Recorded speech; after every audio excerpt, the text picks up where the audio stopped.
Hey, welcome back. Okay, so we failed the first scenario. And so I'm going to try to do this first scenario again. There's some rules that some folks were able to trickle in and help me out with. And I really appreciate the rules updates from everybody. I believe there are three major things that I don't know if they're major, but there are definitely three things I was getting wrong. The first one was Darb is flying.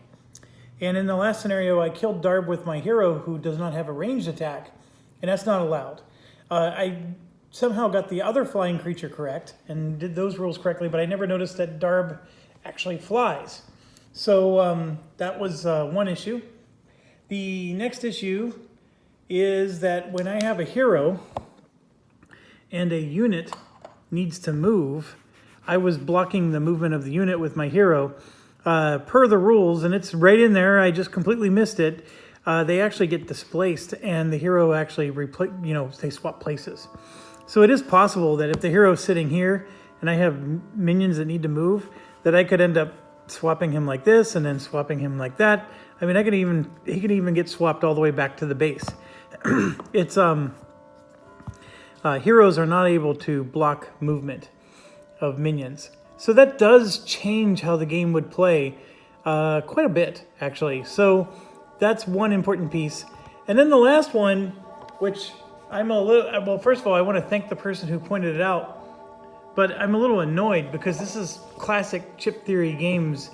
They hide rules in all kinds of auspicious places. Although this one, some people would argue is in an obvious place, but I would not. And that is, here, the drilling outpost spires cannot be constructed during the onslaught phase. And I was definitely doing that. So like I gained 3 source from killing creatures or whatever, and then I immediately built a drilling outpost as one of my 2 limited build actions. That's definitely not allowed. So that changes things as well. I think every other way I was doing it was fine, but in that particular situation, it was not. Okay, so what's our strategy here? What are we going to do different? Well, the first thing is I got to roll a d6 and see what the spire placement is. The other thing is you may notice I did it differently.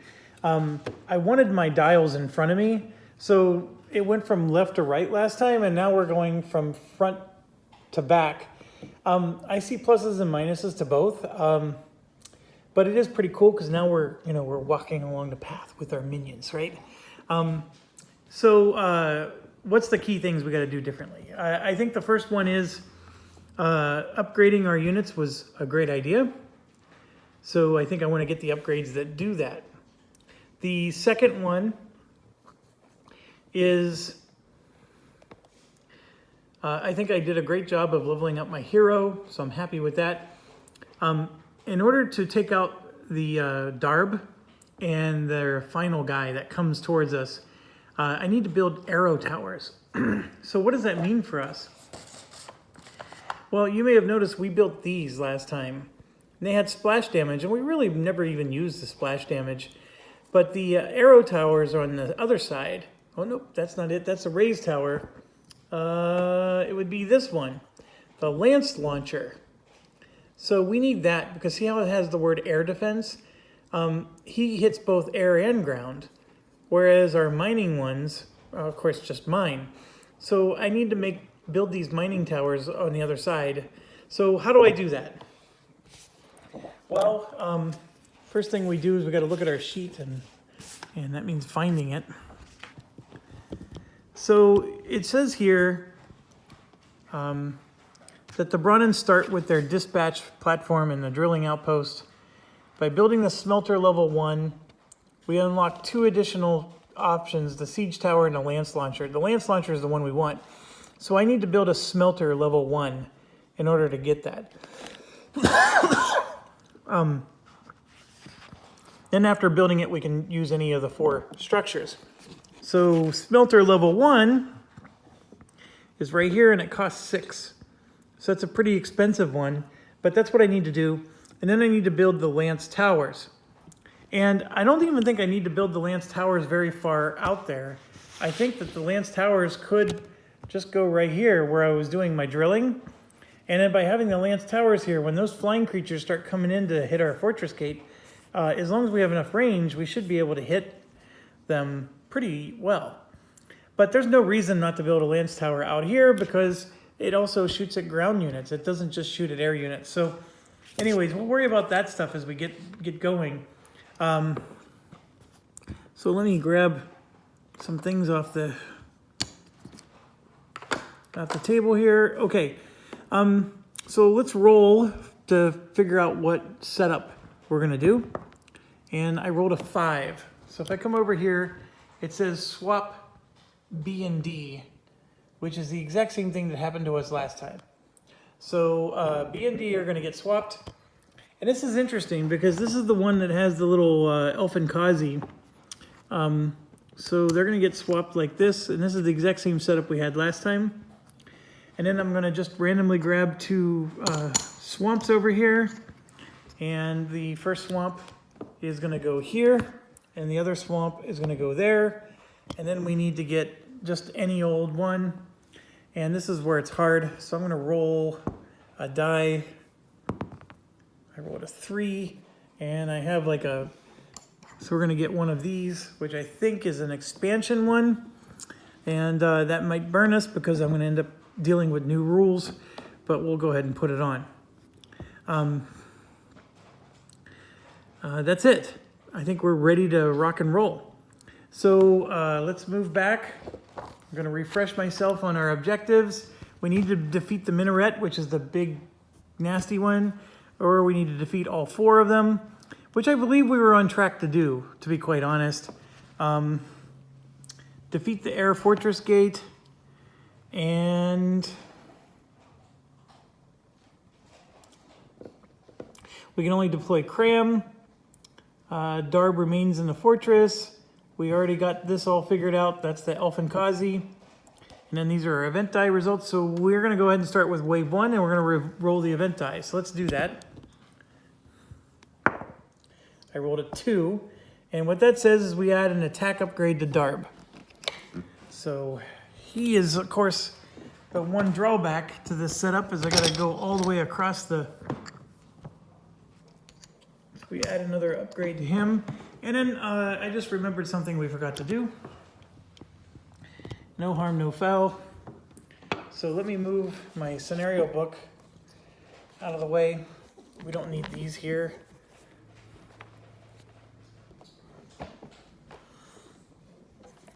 I'm going to just cut the deck and then grab this one. So there's our thing. This is important because for 2 source, I can build a tower. I can place this, and then a tower gets built for free. So that's a really cheap way to build a tower. I do like that as an option. And then another thing I like about it is I can do something cool like this. So let me put the camera out here. So right now the path goes all the way down and then up. Look at what happens if I do that. Now all of a sudden our path goes straight through and we don't have to zigzag as much. So that's some pretty cool things. We didn't do this the last time we played. I've played some PvP of this with my son, and I actually started to really fall in love with these and what they can do. So you may see me use those a little bit more this time. And then the other thing I forgot to do is we got to get 3 of these things. 1, 2, oh, and we'll grab one over here. So we have an air defense tower. Remember, I was just saying we need those, so perfect. For 2 source, I can build one, and I don't even need to build a smelter. This guy is a hero, and just like last time, I don't know what I'm supposed to do, but I'm going to discard him because I can't use him. And that's another hero. Okay, then we got the same equipment as last time. And then makeshift wings, which gives us flying. That might actually be quite useful for my hero. Because here's the thing. Flying can hit other flying units. So I could use my hero to take out those flying units. That is a very cool option that we did not have last time. Okay, well, those are definitely available. Obviously, we have no source at the beginning here. So let's go ahead and rock and roll. Cram the Mighty actually does start. We do have him. I forgot to put him on the board. 1, 2, 3, 4, 5. He starts here, which is good because he costs 7. He is a pretty nice hero. Okay, so we get. Let's do theirs first. They do Harrier, Harrier, Harrier, upgraded on all 3. So it's going to be 2 health. They're all in one group, and that's going to be their units all the way up there. All right, as for us, we get 5 CP. And last time, I did a 3 and a 2. That 2 range guy is actually quite good. So one of the things I thought of, because I think you guys know I really liked this catapult last time. And the catapult had 3 range or 4 range if it was upgraded. I thought that he moved too fast, right? Because he moves 3 spaces. This guy that I never liked, I kept trying to protect him. Like I would put him on the bottom and then move them as a group. And what I'm figuring out is I think I want him to be in the front because he only moves 1 at a time, which will then make him only move 1 at a time. And his 4 range can just destroy everything that's in front of us. Almost like this is artillery clearing a path for our infantry as we're walking through. I might try that again. I don't know. But it does mean we need to upgrade quite a few of our buildings to be able to build those things. So one thing at a time, right? So how do we start this? I get 5. I'm not allowed to use my heroes, although they both look pretty cool. Obviously, I want this guy because he's actually one of my favorite ones. I love his range. And then I'm going to go ahead and take this guy. And I'm actually, instead of last time I put this guy on top, and my logic was I wanted him to be on top so he can attack their towers from far away. And then obviously once he dies, then this guy can pop out and he's right next to their towers so he can, finish them off. There's another logic path of doing it this way. So he takes the brunt of the damage and he dies off and then boom, we're doing range attacks.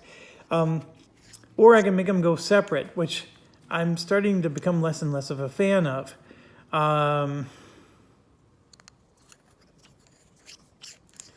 When you only have 5 CP, there's not that many other options. Because like I couldn't even do the siege engine. That one's 6. I could do the Aegis, which is 4. With him being armored, it's cool. But I actually think the 2 of these can do more than just one of those. So, it's always such a hard choice. I'm going to go ahead and, because we're probably going to run into,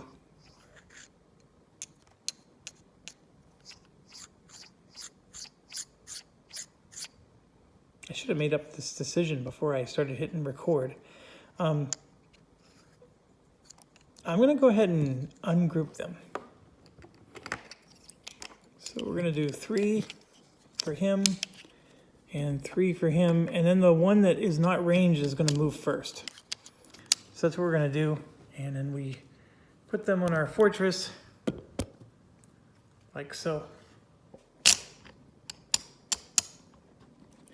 All right, that's a little bit of a different start than last time, but we're going to go ahead and do that. Okay, so we go first this particular step, and this guy moves 2 spaces, so we're going to go 1, 2.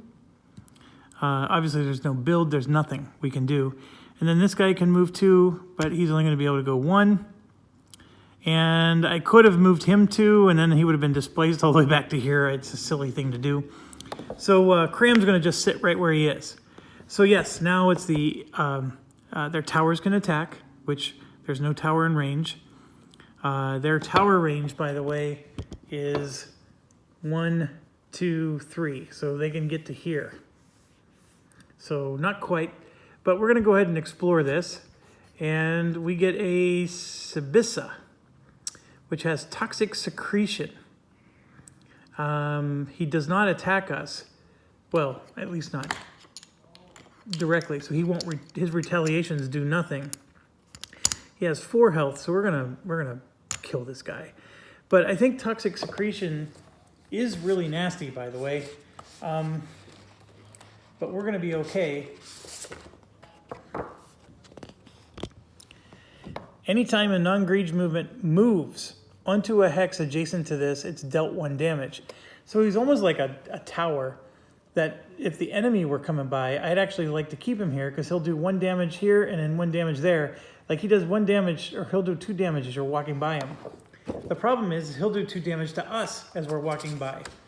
But all of our movement is already over. By the time we revealed him, he only does damage when we move. So we're all sitting pretty, and then we're gonna get to attack, attack, and attack. And he has 4 health. So look at this, I'm gonna do 1 damage and 1 damage, and he has no retaliate. And then here, I'm gonna do 2 damage, and then bada bing, bada boom, he's done. So we're gonna get 4 source for that, and that's awesome. And we already got ourselves a landmark removed. So very happy about that. 4 source for the good guys. I don't know what the best way is. My son was able to just rotate them, but I like to pull it out and pop it in. All right, so we got 4 source, and I did this on purpose so I could level up because I wanted him to be the one that does the killing blow. So I get to level up, and you can see he's got the 2 pips. I'm very fine with his health, so I'm gonna go ahead and add an attack. And I don't think I can add a range to him because he's not a ranged guy to begin with. But you could possibly do that if you had a ranged guy. But anyways, attack, attack. So now he does 3 damage, and that's much better. Okay, so we're done with our turn. We did all of our attacks. Now it's their turn. So they're gonna go 1, 2, 3, 4, like so. And then nothing else happens from there. There's no attacks on them, no attacks from us. Now it's back to our turn. Okay, at this point we can do a limited build. And this is where I made the mistake last time. I would have built this drilling outpost to try to increase my source income. And that's not gonna happen because I'm not allowed to build this during the onslaught phase, which is what this is. So I could try to build. Nope, I can't build that either because I have to do an upgrade, which I can only do during a full build. This is a limited build. I can build this. This is the only thing I can do during my limited build is build one of these. It does splash damage, whatever. Here's my experience. This particular location was hardly ever used at damaging the enemy, even the walking ones. But if I put an air tower here, I think it would have been much better. So I'm actually not going to do anything. I'm holding onto my source. It is unfortunate because it would have been really nice to go after one of those drilling mines, but it is what it is. Okay, so now we go, and this guy's going to move 2, and he's now going to be in range for a world of hurt, and that does hurt, pun intended. This one's going to move 2, and he has a range of only 2. Oh my gosh. Yeah, he's only got a range of 2. So we can't do anything about that. Then this guy has a range of 2, and I'm thinking I want to charge. Yes, I do, but which way do I want to go? Do I want to charge this way towards him, or do I want to come up and maybe try to help out there? He only has 2 movement, but what I'm going to do is I'm going to move, because even if I move here, I'm not going to be able to help with that. So I'm going to move to here, and in doing so, this tower is now going to focus on the hero, but this one over here is going to focus on him, and that, by the way, is going to have the Elfin Kazi on him. So let's grab that. The Elfin Kazi, just as a reminder, can move 3 spaces, 1, 2, 3, and if it's next to the hero, it'll blow up the hero. But because these 2 units are here, the hero is protected because he can't do a movement pattern that will land him next to us. So So now the other question is do I, as the dispatch, unlock this? I'm going to go ahead. This could be a very serious outcome, but it's an ancient gadget, portable gate port, and rift walk. What does that mean? I have no idea. It was definitely an expansion pack item.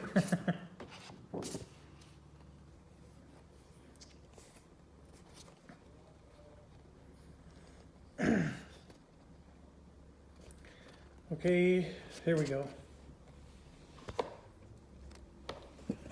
All right, rift walk.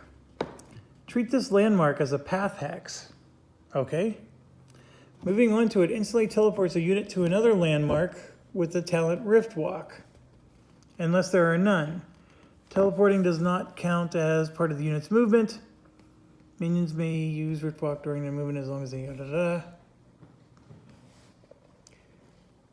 to an occupied rift walk landmark. Defeats any units occupying it. Ooh, gotta be careful there. Okay, the portable gate port. Before or after its movement, a hero may spend one source to pick this item up and drop it somewhere else. Okay, so you can move it around. Okay. It doesn't do us any good at the moment because we don't have any other port. So it's just, we would teleport to nowhere. It's, I mean, I guess it's not a bad thing, but it wasn't a good thing either. So it's just there. So anyways, I'm glad I didn't move my hero towards it. All right, so let's do the towers. This one has an attack of 1. He's going after the hero. I rolled a blank, which is good. Remember, only a 2 would have hit the hero. This one has an attack of 1. Don't get fooled by the health for the Alpinazi. He just has 1, but he can attack this one or that one. We get to choose. I'm going to choose the Battleborn. And I know you can't see it, but it was a 1. So Battleborn takes 1 damage. And now we get to attack, but there's nothing for us to attack, so our turn is over. So they're going to go ahead and go now. 1, 2, 3, 4, and they stop there. Now it's our turn. And so I'm going to go ahead and move 1, 2 with my hero. And in doing so, I'm now able to attack this, and really they can't reach me, which is good. This one's going to go 1, 2, and unfortunately for him, he's now in range of this big guy here who rolls 2 dice. He's very likely going to die. And then this one goes 1, 2, and unfortunately he's within range of stuff as well. Yeah, he's very likely going to die. Okay, the portals, or the spires get to fire, and give me a second, because I think I get to choose the order. And it's going to matter, because that Battleborn is for sure going to die, and I want the, I want to basically consume 2 of the spires' attack actions to do it. Yeah, it is gamey, but I want to be gamey.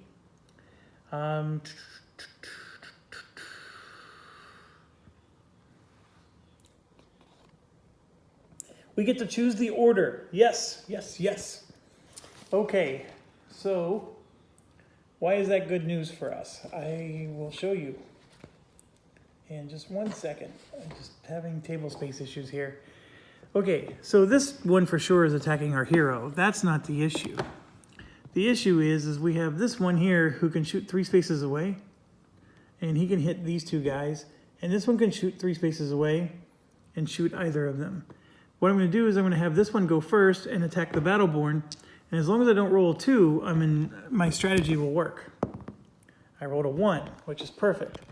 So the Battleborn takes 1 health damage, and now you probably understand that now I can have this one attack him, because I get to choose when there's 2 of them that are minions. And so I'm going to have him roll 2 dice to hit this guy. And in fact, per the AI rules, he will attack this guy over that one because he has a chance of killing this one. So he's going to roll 2 dice, which is a real high chance that we're going to die. But there was a real high chance he was going to kill the guy if he would have gone first. That's the big issue. And there it is. If he would have rolled that when he went first, he would have killed the Battleborn, and then this 1 damage would have been done to him instead. So I basically just did a switcheroo, and yes, the Battleborn is now dead, and really didn't do jack diddly for us except for absorb hits. So now we get, oh, I'm sorry, one more. This guy's attacking our hero. I rolled a 1, so no damage because we're armored. Okay, so I got a lot of pickles here to deal with, but for this one, I'm taking off his range because I'm attacking with this guy, and I definitely do plenty of damage to do that. My 2 range guy is the real problem.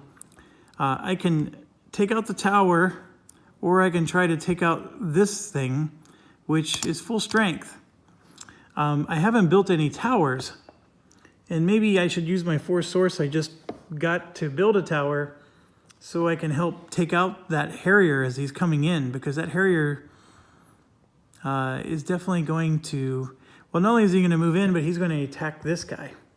So this guy could attack the Harrier, but you know what I'm going to do? I'm going to take advantage of the opportunity and go after the tower. I want to get this tower out as fast as possible. So I'm going to go ahead and do that and call it a day. Now, did I want to build the tower as part of my build action? Obviously, I'm retconning just a tad bit, but the only tower I can build that does damage is this one. And if you remember last time, I was able to build one here for free.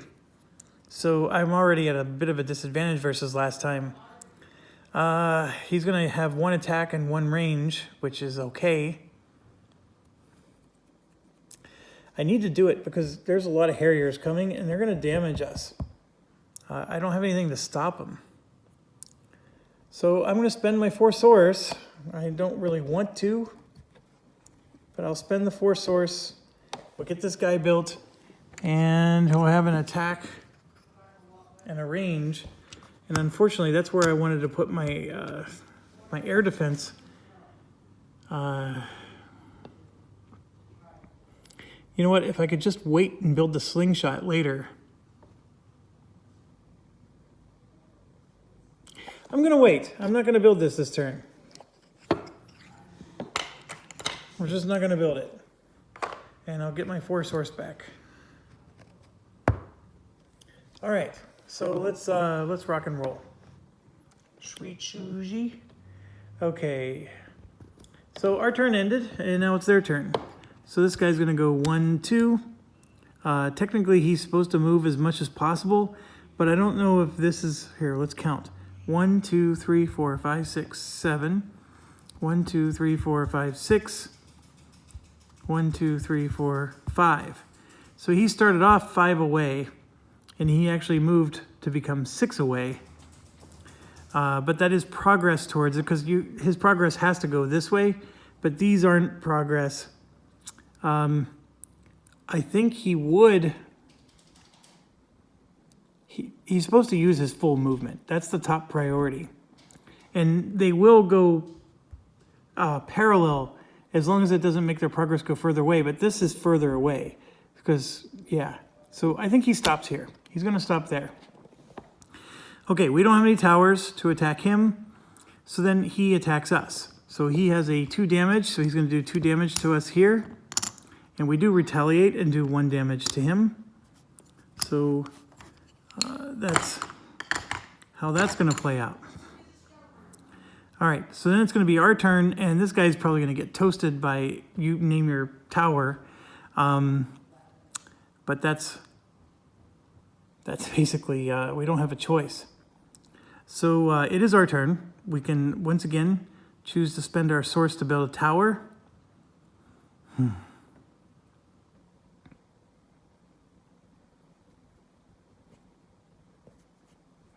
I definitely don't like the fact that there's 3 Harriers like that, but I don't think there's anything I can do.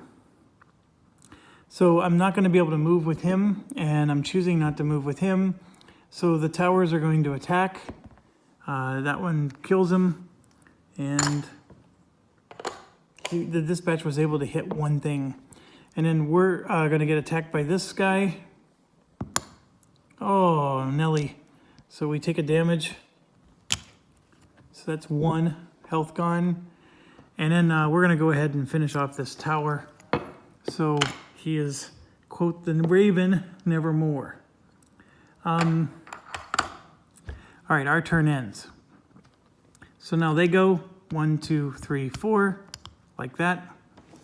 And we have no towers to shoot at him.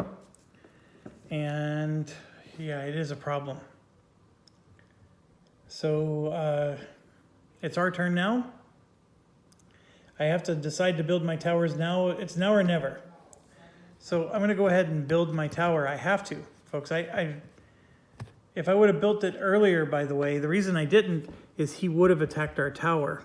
So now by building it, he won't attack our tower. So this tower has a chance of surviving a little bit longer. And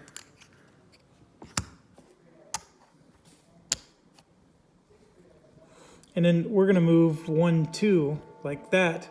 And then we're going to kill the top Harrier here. So we at least killed that, and we get 1 source for that. All right, so now it's their turn. And they're going to move in like this. Our tower gets to attack. We do 1 damage. And then they're going to attack the fortress and do 1 health of damage to us. Or 2, I'm sorry. We just dropped to 8 health.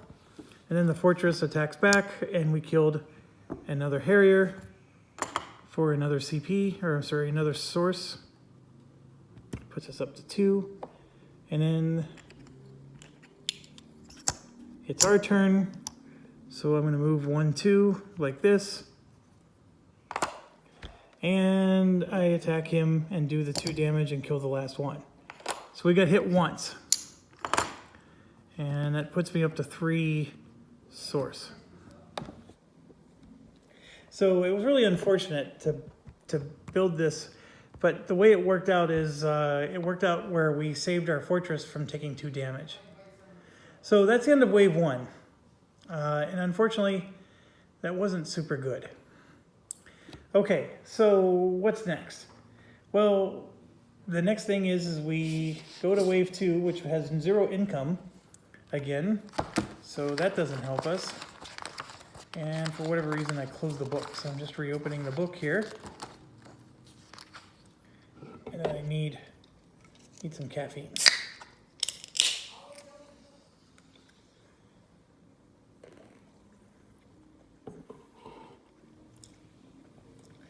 Okay, with wave 2, we need to roll the event die. I rolled a 2, which is Darb is getting another attack upgrade. Darb is becoming very annoying.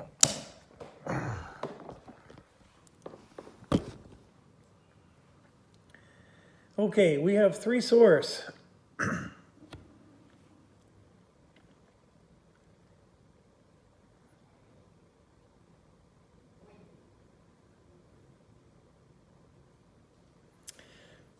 I really wish that landmark wasn't there. That landmark hurts us so much. I wanted to build my anti-air right there. This tower was very helpful to us last time. And now I got to take a hero there to... Okay, so with 3 source, I can buy an anti-air tower, as you can see here. Or I can buy the go twice in 1 turn. Or I can buy the flying. The twice in 1 turn is only interesting because I can attack a tower twice. And that part I like. Obviously the tower is going to be able to wreck me before I go, but once I do go, I take 2 blips off the tower. The makeshift wings are just nice because now I can take out anything that's flying with my hero.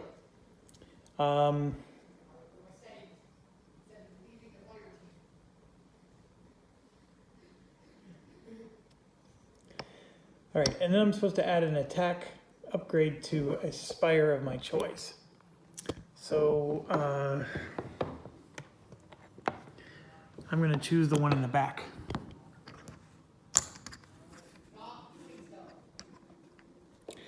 Largely because he has no range. So that's what makes it nice adding that to him. Okay, so let's get back to how am I going to spend my 3 source. I could spend my 3 source to get a mining drill, which will give me 6 at the end of the round.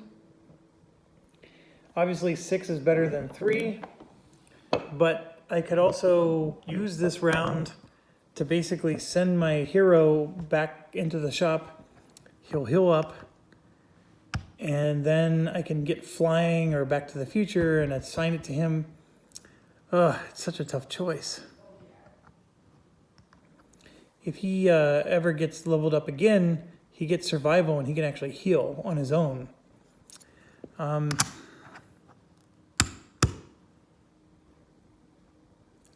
If I buy this mining tower, yeah, that's just going to give me more source next round. So that means by wave 3, I'm finally buying upgrades for my stuff. That's just so long, folks. Yeah, I'm not happy with how this is going so far. So what else can we do for 3? I mean, obviously, with the market buyout, it's not useful. The artillery is actually sort of nice, but not enough.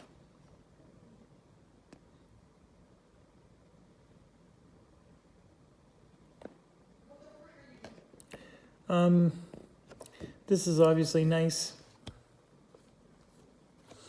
So expensive though. So for 3, I can actually buy this one, which just gives me 3 source each income phase, which is almost the equivalent of the mining drill. The good idea there is that now the drilling outpost spires can be constructed anywhere. So then my 2 spots here can be used for anti-air towers. I don't think I ever need the 30. And that's all I can do, folks. I mean, everything else is just so expensive. So I can spend 3 to get 3 every round after this. This is actually better than a drilling tower because I'm going to get 3 for wave 3 and 3 more for wave 4. Oh no, that's exactly the same.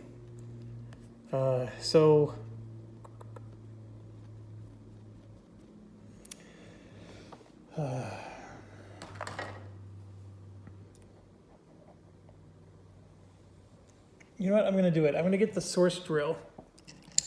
So we'll get the source drill level 1.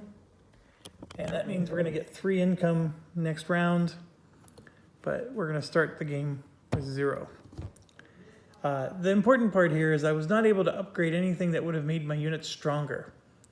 Because there's ways to get promoted units and stuff. And that I wasn't able to do. So let's do theirs first. As you can see here, they got a Harrier, a Joust, which is not upgraded, and a Harrier. So Harrier, a non-upgraded Joust, and then a Harrier. That's a big stack. And they move fast. All right, so that's what's coming for them. And then for us, we get the Architect plus 7 CP. And yes, I forgot about this Architect. So that means he can build a tower. So that's not a bad deal. He can actually build 2 towers, he can build a tower or upgrade a tower, either one. And I think I'm going to put him on the bottom. I might put him on the top. We'll see. And then I have 7 CP to spend. Now, one of the things I can do is get the Forsaken out. Now, there is a rule that, because I didn't use him last time, but if I do use him and he's the only minion left, the wave ends.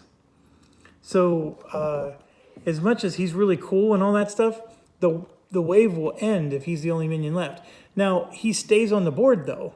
So that means that the next wave, he'll just start up right where he left off.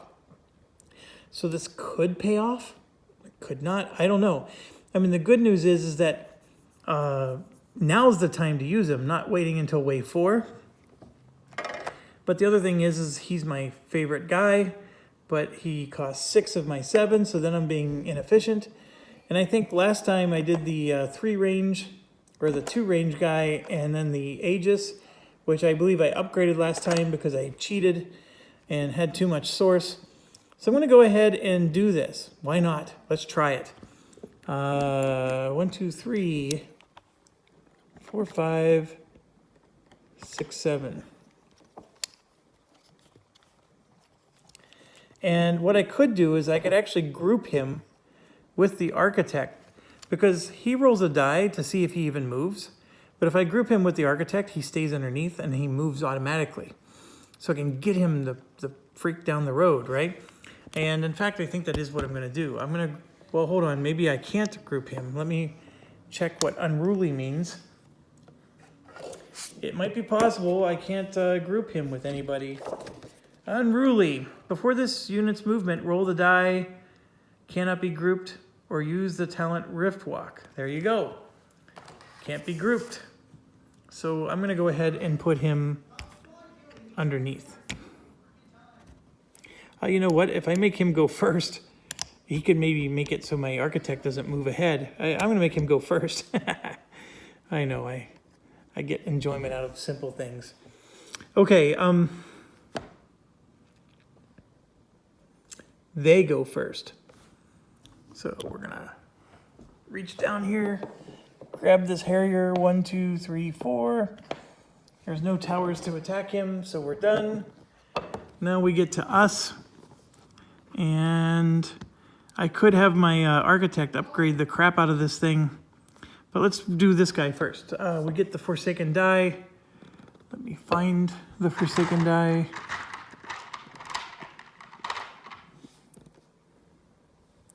All right, so he's not allowed to attack this turn, which is totally fine. So what it does mean, though, is he's going to move the 2 spaces. And looky here, he actually has the water, so he moves right over any terrain. So I don't have to keep him on the path if I don't want to. Then the builder's just going to move 1 and then have to stop. I should have moved my guy first, so please forgive me, but I am going to do that.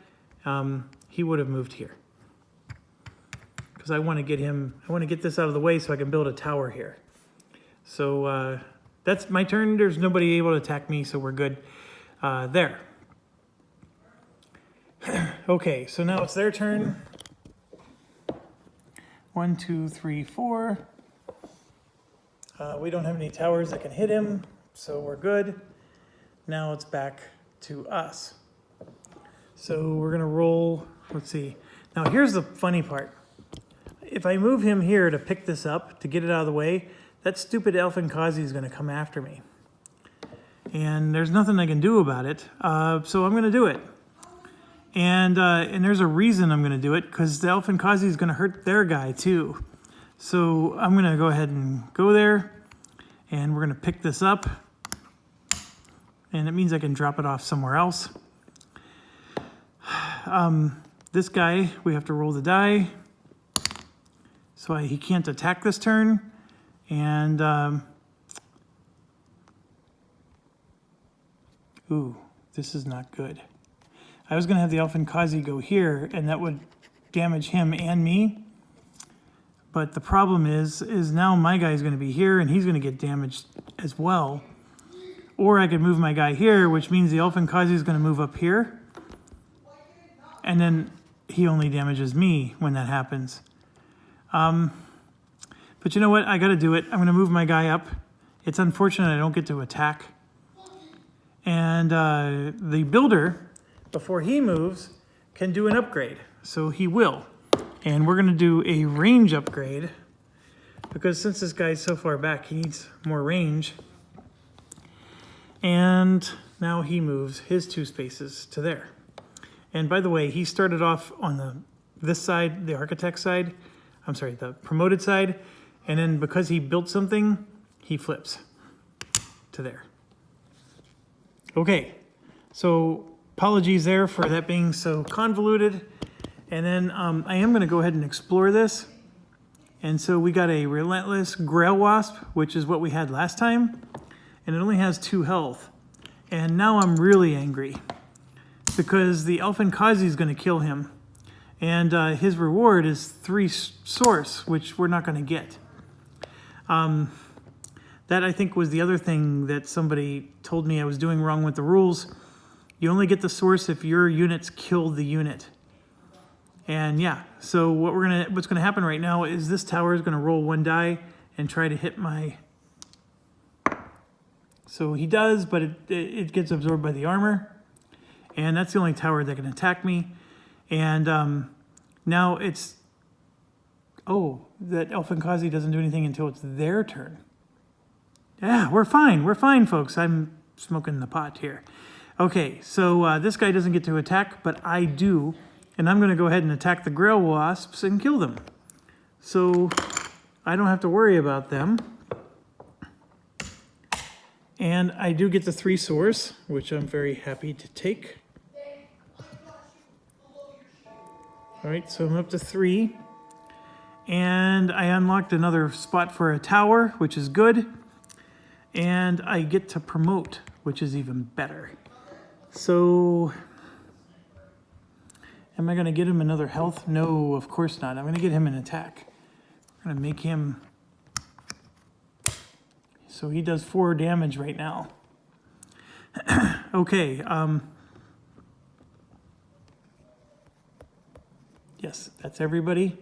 So now it's their turn. And this is when the Elfin Kazi is going to do his crap. So this guy's going to go 1, 2, 3, 4 and stop there. And then the Elfin Kazi is actually going to come in here because he's going to try to damage the most units, and he will. And he blows up. So he does 2 damage, which is just 1 to me. And these are the 2 health that I lost. And of course this guy takes 2, which I'm not as happy about. And then the Elfin Kazi is killed. But he will just come back the next round. So I'm going to go ahead and put him there. Now, the quick strike means that he attacks before our tower attacks him. So he's going to go ahead and attack the builder and does 2 damage to the builder. The builder will do 1 damage to him. And I don't mind him doing damage to the builder because the builder is going to disappear the very moment he builds a tower. So... what I should have done was spent my 3 source to buy that tower in the market, but I wasn't thinking very clearly there. So this one gets to roll 1 die, and I don't know if you get to see it, but I rolled a 1. So I do kill the Harrier. Off the skin of my chinny chin chin, and I get a source for that. So I'm now up to 4. And there's the new one. Okay, and then what's crazy is, yeah, now he gets to strike, or he gets to attack normal, because this is not the one that quick stroke. So I can kill my Architect, which hurts. Otherwise my Architect can build something here for free. But what can he build? See, now that's the question for the person who told me about the drilling outpost. You can't... I bet I can't build a drilling outpost even with him. Let me check.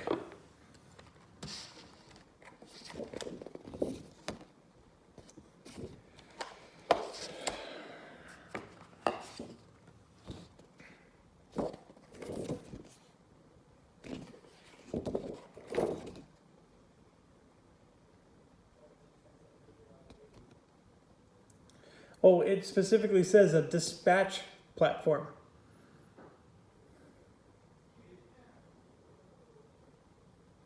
Oh, and he promotes. He can promote a dispatch platform to a siege tower. Oh, that's actually really cool as well. Dang it, dang it.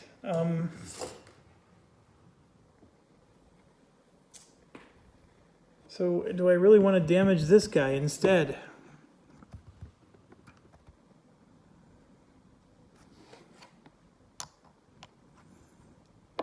Because if he promotes this, like builds a tower here, and if we were able to promote it to a siege tower later, it can just go 1, 2, 3 and kill this thing. But you know what? I'm going to go ahead and let him kill the architect, unfortunately. So he kills the architect. My Forsaken needs to actually do some damage. That's where my mind is on this. Okay, I believe that brings us to the end. So now it's our turn, and I'm going to roll to see what this guy does. And now he can't move, which is not the end of the world because he can hit him, but it would have been nice if he could move. Then my hero can move, and I got to be really careful because I got this tower here that can shoot 3 spaces away. And then, of course, I got an Elfin Kazi that's going to come after me again next round. But I really wanted to take this thing down, and I can't.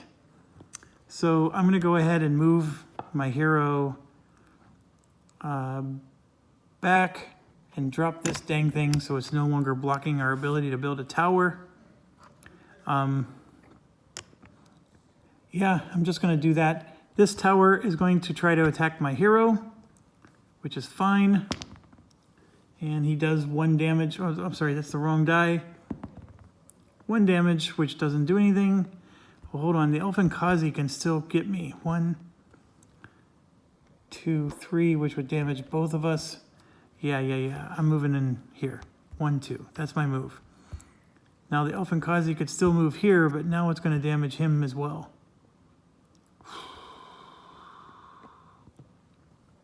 Is there anywhere I can go where the Elfin Kazi can't get me? I guess not. I could go here, which then means I can't attack this thing. Fine, I'll do that. So now the Elfin Kazi is not going to hit anybody.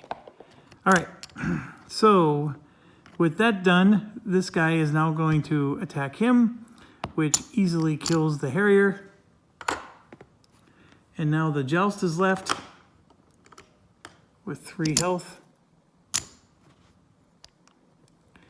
And we get a source for that, so we're up to 5 now.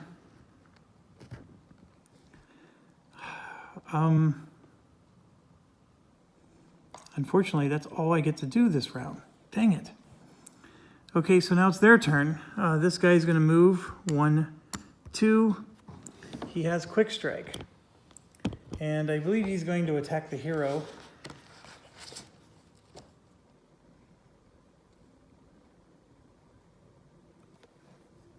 Yeah, it attacks a hero it can damage before it'll attack the tower it can damage. So he's going to attack me for 2, which means I take another damage. But then I retaliate and do 4 and kill the snot out of him. But because he used Quick Strike, that means the next one's going to get to attack me too, which is crazy. I get 2 source for this one, putting us to 7. And of course he gets his 2. And then we get to roll our die here. It does 1 damage, it's not going to be enough. And then he gets to do his regular attack, so he's going to do 1 more damage to my hero. And we kill him with the Retaliate for another source. And wave 2 comes to an end, and we're sitting on just 1 health. But I do level up. So I flip over to the Armored Survival side. Now, somebody made a comment that I lost my attack upgrades. When you promote, it says you lose all your upgrades. So that's why I did that. And because I gain an extra health for promoting, I do get an extra health added now. But these 2 attack upgrades go away, and now I got to win my battles again and level up some more. It seems a little odd because I was doing 4 damage, and now I leveled up and I only do 2. And let's check that again, because it just seems like a wonky rule. I don't like that rule at all. It's a stupid one. But why would I want to level up and do less damage? But I think that's what happens. Oh, where are you? Okay. Heroes may level up when they defeat a unit spire, blah, blah, blah. First, check its upgrade capacity. If it's not at its capacity, add an upgrade chip. When leveling up a hero on its basic side at its maximum upgrade capacity, the hero is promoted. If the hero is promoted side and at its maximum upgrade capacity, no more effect. Okay, so that doesn't tell us anything, but where I get the you lose it from is here. Improves your unit stats or talents. There are two types. The first is promotion. A unit is promoted by flipping it from its basic to its promoted side. When this happens, it immediately loses any upgrade chips on it. If it is promoted during the onslaught phase, the unit is granted a difference in health chips, which is what happened for me. And then the other way a unit may level up is to receive upgrade chips. So this is the part, your hero is a unit, and that's the reason why I think that it applies to heroes. So the word unit is a minion or a hero. So yeah, I think I lose my upgrade chips, which hurts. And I'm also almost completely out of health. But we move to event 3 now, or wave 3, and I'm going to go ahead and roll the event die.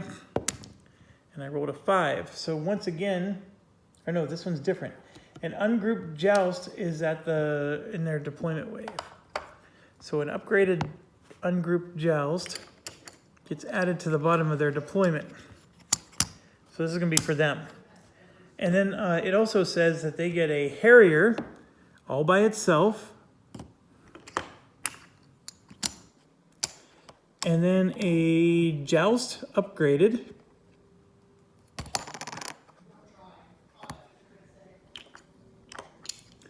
Grouped with a Harrier and a Harrier.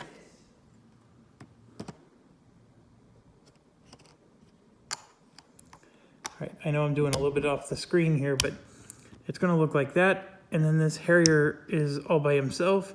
And then there's some grouped units, the Joust, Harrier, Harrier. And then that's another Joust. And then Darb is also added to the mix. So we got ourselves a pickle.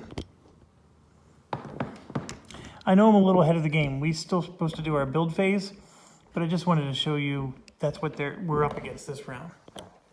Okay, so for our build phase, this source drill is giving us 3 more source, and that puts us up to 11 source. All right, I definitely need my upgraded towers. So let's figure out how to do that. And I need a smelter, which is 6 of my source. I have to do it, folks. 11 minus 6 is 5. That's the most important thing to get. And so that's a smelter level 1. So now we can finally build the air defense tower because Darby's here.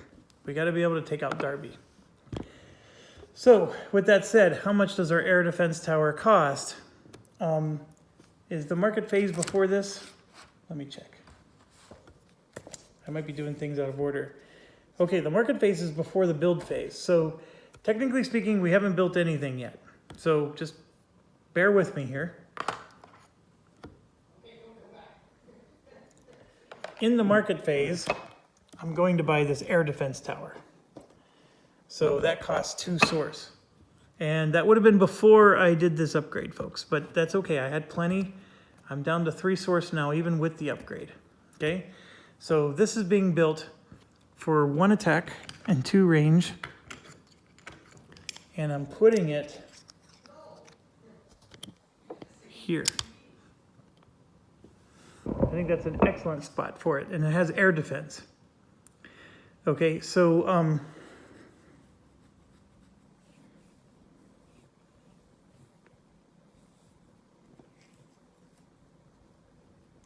I did the upgrade, so now I can build the siege towers. But these siege towers, you can see, cost 6. So we need a heck of a lot more source.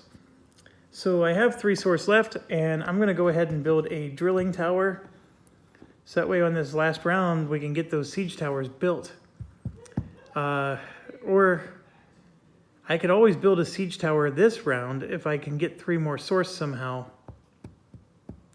You know what? I'm going to save my 3 source. that I have so we can build a siege tower this round. If I can build a siege tower right here, I can start pummeling them with the right range. I need a lot of source. The siege tower only has, yeah, he has the range.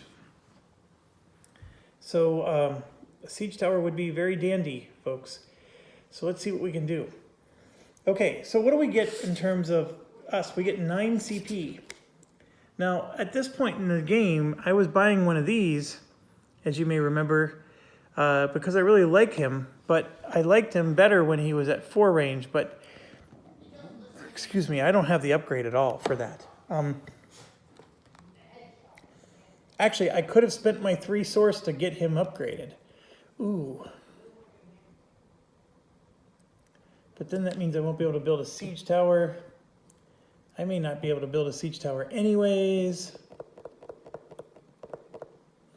All right, I'm going to spend my 3 source so I can do the upgraded side of him. This might be a dumb move, but I'm going to do it. The 4 range makes the world of difference.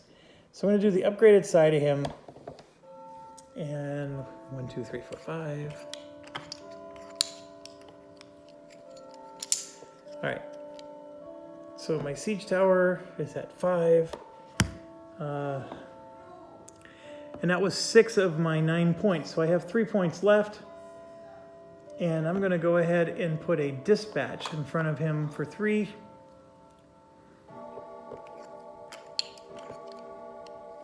I wish I had one more for a Aegis so I could do that Aegis strategy I was telling you about. But this works because he only moves at a pace of 2. So he'll keep the catapult going slow. So I'm putting him on like that. That's what I'm going to do. All right, and I think...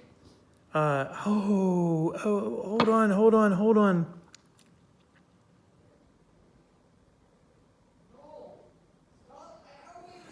I just realized something, folks. I'm giving myself the 3 source back. I'm going to rethink all of this. I told you at the beginning of the game what new strategy I was going to try to do, and then I was so dingleberry I forgot to do it. For 2 source, during... Oh, no. I bought the air defense tower. You only get to buy one thing in the market. Let me make sure.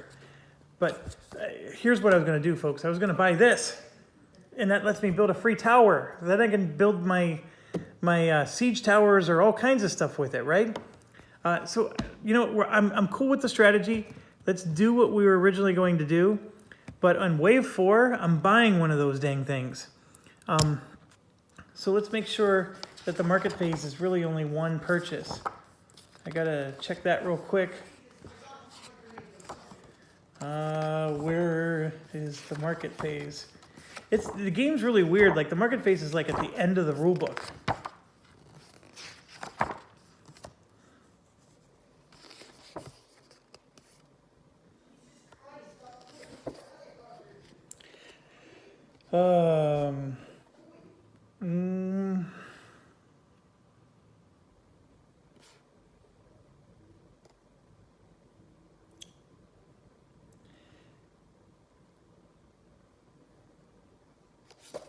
Okay, that didn't help me one bit. Market phase. Make a purchase from the market. Just 1.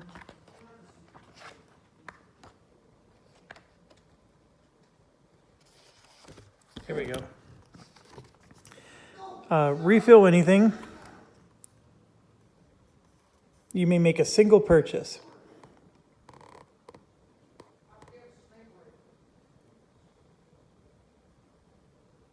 Only 1 Earthscape may be purchased each market phase. And then you can deploy your purchases during the build phase. So because I bought the air tower, I can't also buy the Earthscape. I hope that made sense. So I gotta wait until wave 4 to buy the Earthscape, but then that'll allow me to put up another, like a siege tower or a wave another air tower. I can do some cool stuff. I probably should have not gotten this tower here. I probably should have done the Earthscape instead, which would have let me build my own air defense, but really, to be quite honest, our own air defense has less range. So that one's actually a superior unit. So I'm okay with that. I'm okay. I think the bigger thing is I probably should have built a siege tower, because I need a siege tower to start cranking. And at the moment, I'm sitting on 0 source, and I need 6 to build one of those suckers. That's a lot. But I'm out of options here. So let's go ahead and hope that these other options will work instead. So they go first. And I'm gonna scroll this down here.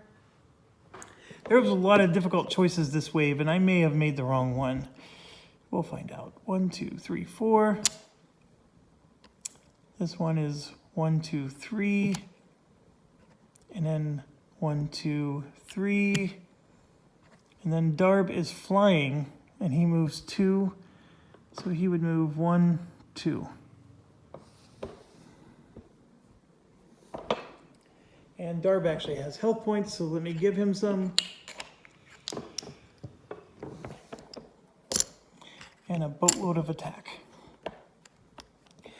All right, our towers can't reach them, so we don't do anything there. So now it's our turn. And I really need this dang Forsaken die to stop screwing us over with the Forsaken, who's unruly here. And he can't attack. Dang it. So he can move 2, though, and he will. 1, 2. And now he can't attack. I hate this unit.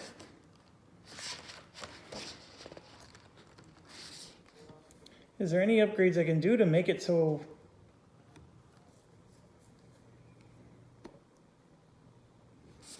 No, there isn't. I'm just getting shafted. So let's look up Assault.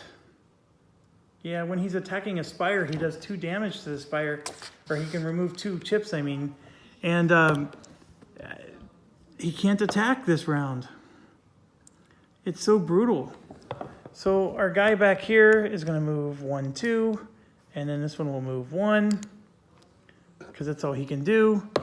And 1, 2, 3, 4. Oh, hold on. There's nothing I can do. If this guy would have moved 1 more space, he would have been able to attack that tower up there. But I'm going to let it be. My hero is wounded. He has 6 health normally. And if he does nothing, no move, no attack, he gets health. So I'm going to heal up to 3 and use this wave to try to get him to full health. So that's all I can do for this round, and now they are going to attack us. And this is where it hurts badly. I'm going to get 1 die from here and 2 dice from there against our Forsaken, and our Forsaken is going to die before he does 1 single point of damage, and I'm going to be angry. Okay, there's 1 damage to him, and now we're going to roll 2 dice. And that's 2 more damage to him. And yes, he's almost dead. And next round, they're going to both get to attack him again. And he'll be dead before he ever gets to lay 1 hit. This is the worthless unit. Absolutely worthless unit. I can't stand it. The fact that...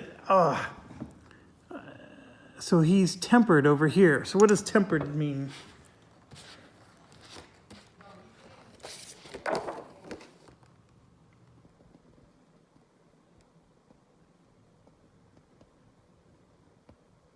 Oh, you get to roll a Forsaken die twice.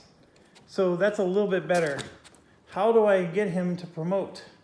That's my next question. How do we promote that guy? Right here. I would need to spend 12 source to be able to finally deploy that guy properly. He's been a waste, an absolute waste. Okay,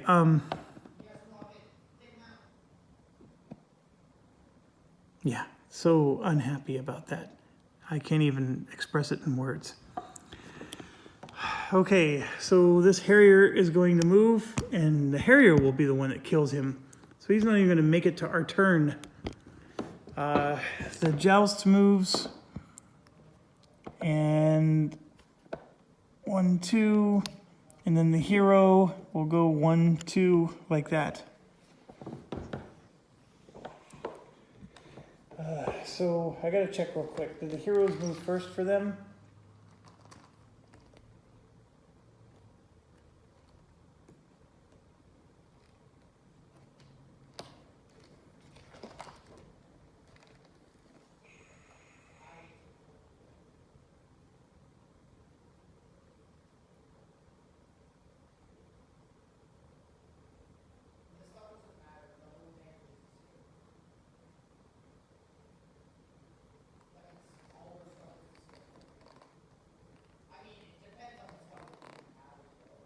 It doesn't say,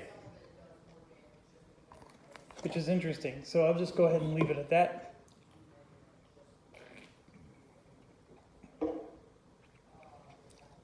Okay. Do we damage them? And the answer is yes, we do actually. This one has a range of 3, and we roll 1 die, so let's do that. Maybe we can get a miracle roll here. And we did not. So he takes 1 damage. So then it's their turn to attack. So this Harrier will do 2 damage to our Forsaken, and our Forsaken is dead. Just a waste. Doesn't even get to retaliate against him. And that's it for them. So now it's our turn. This guy moves 1, 2, and has nothing to hit. This guy moves 1, 2, and then their tower here still has the ability to hit because we are lame and we never actually did damage to him. And I'm going to have him hit the dispatch. And he does 1 damage to the dispatch. The Source Siege does get to do 2 damage, and so we finally crippled him in his range, which helps. And our hero is going to go ahead and heal another unit. I have a feeling I'm going to lose this. I'm just not doing well at all. Okay, 1, 2, 3, 4. 1, 2, 3. 1, 2, 3. And then this guy, he's going for cram. So 1, 2 is the direct path towards cram. All right, does that make sense? I didn't have you guys, the video in the full mode there. All right, so with that said, they're not next to us anywhere. But we do have an air defense, and I'm gonna go after Darb because he's flying. So that's 1 die. And of course I roll blank for us because we suck. All right. That's it though. No more damage from them. And they don't attack anybody. So now we go. The dispatch is going to move 1. And then we're going to move 1, 2, 3, I believe. Like that. So the problem with the dispatch is he's in range of this tower. So that tower is going to roll 1. No, he's not in range anymore because this tower lost a range. Dispatch has range 2. And he's going to attack Darb and do 1 damage to Darb. The the siege tower has range 4. 1, 2, 3, 4. And I know I want to hit Darb, but I'm going to take this out instead because that's more important. And then our hero is sitting on 1, 2, 3, 4 health. Now he's going to go to 5. He's 1 away from being full health. Okay, now it's their turn. So the Harrier can't move. I mean, it could go this way, but hold on. Let's try 1, 2, 3, 4, 5, 6. And from here, 1, 2, 3, 4, 5, 6. So he can move 1, 2, 3 around like that. And so I guess that's what he will do. Darb is going after the hero. So he's going to go 1, 2. Like so, and then the joust is going to go 1, 2, and like that. Okay, so now that they moved, we get to do attacks. This can attack 3 spaces away, but it's just not quite. This air tower will try to attack him again. Oh my gosh. This is just getting comical. All right, so now they get to, well, actually they had quick strike, so they get to attack before. And I gotta look up what dodge does for him.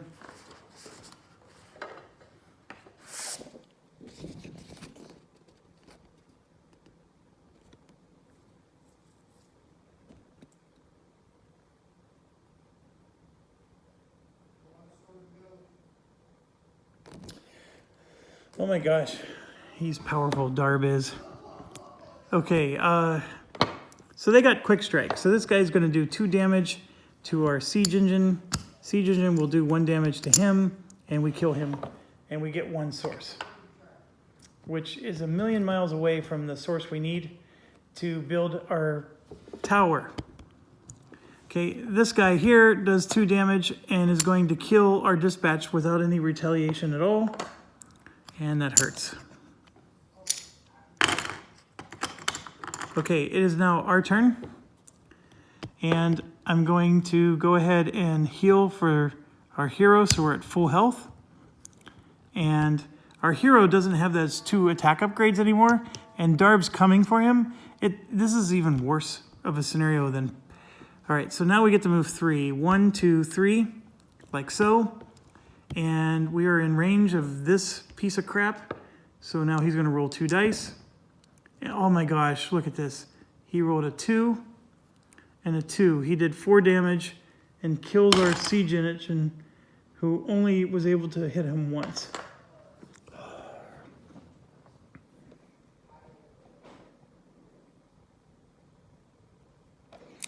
I cannot express how frustrating this is.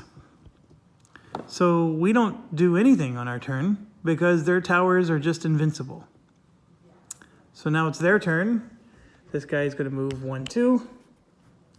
And the Joust is going to move 1, 2, 3. 1, 2, 3. And oh, that one doesn't move. All right, so we get to attack with splash damage. So we're going to go ahead and attack here. Roll 1 die. I do 1 damage to both guys. So it's something. Oh, hold on. Hold the 4 phones. If I were to have attacked this one, would I have damaged him? Let's look up the keyword. This unit or spire may additionally deal 1 damage to all units.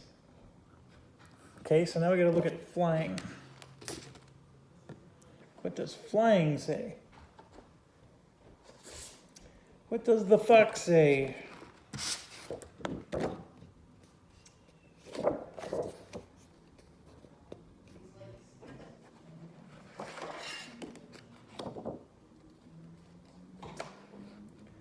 Why am I having such a hard time finding it?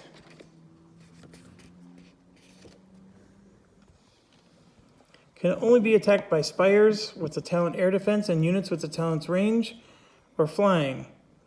Another unit may move. Okay, this is just like too many bones, all right?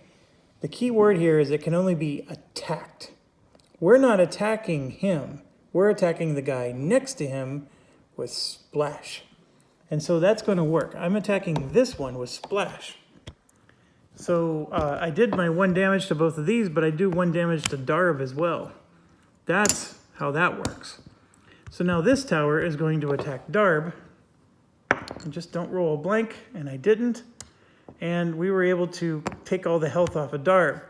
However, Darb has this dodge ability, which says that instead of getting killed, he gets flipped over to the other side, which doesn't have dodge. So he keeps his 1 health. And he stays alive. All right, so now we do attacks. And this Joust here would have done a quick strike, which doesn't matter because I didn't kill the Joust anyways, but he would have taken 1 range off of this thing. This thing still had enough range to hit Darb, so don't worry about that. Darb, however, is attacking Cram the Mighty, and he's going to do it with 1, 2, 3, 4 damage. So 1, 2, 3, 4. But then we get to retaliate, and boom, Darb is dead. Because retaliates do hit him, because he flies out of the sky into a range that we can hit him. So that hurt hard. But we survived with Cram the Mighty, and ironically, Cram the Mighty levels up. So now he does more damage. Okay, so it's our turn. What are we gonna do?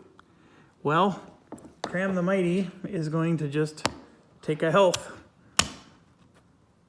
So we're up to 3. I could actually take Cram into the fortress. But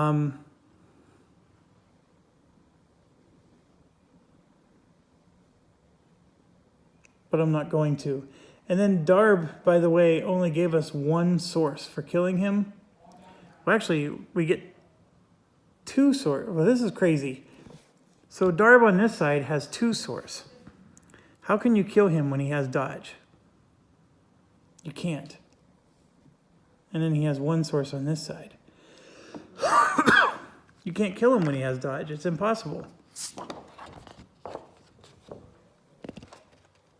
When damage from an attack or retaliation would defeat this unit, I guess with the splash or whatnot, I guess you could kill him like the way I just showed. So had we killed him with the splash, we would have gotten 2, but instead we only got 1. So I'm at a whopping 2 source right now out of the amount that I said I needed. I'm not doing well. This is going to be a lost cause. And then our fortress is getting ready to get pummeled.